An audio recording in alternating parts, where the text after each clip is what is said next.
નમસ્કાર મિત્રો, ઇંગ્લિશ ગ્રામરમાં આજે આપણે શીખીશું વર્તમાન કાળના ટુ બીના રૂપો.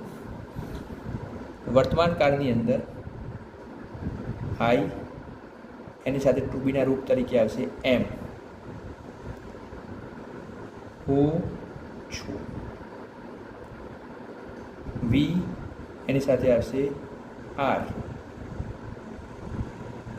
અમે છીએ.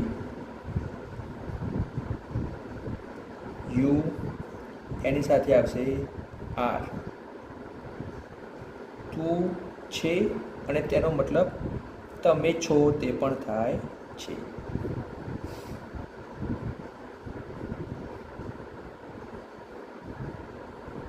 હી ઇઝ તે છે.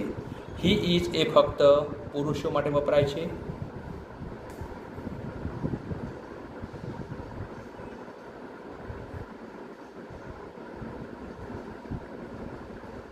શી ઇઝ તેણી છે. શી એ સ્ત્રી જાતિ માટે વપરાતો કર્તા તરીકેનો શબ્દ છે.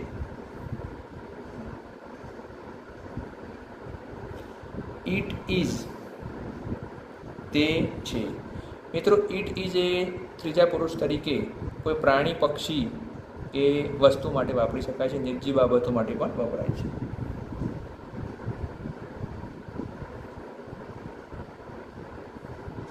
ધે આર તેઓ છે. તો આ વસ્તુ ધોરણ 6, 7, 8ના વ્યાકરણમાં પણ આવી શકે છે. ખાલી જગ્યા તરીકે I am, we are, you are, he is, she is, it is, they are. હવે આપણે આના વાક્યો પણ જોઈએ. તો મિત્રો, આ ટુ બીના રૂપો એ વાક્ય રચનામાં મહત્ત્વના છે. એના વાક્યો પણ આપણે જોઈએ.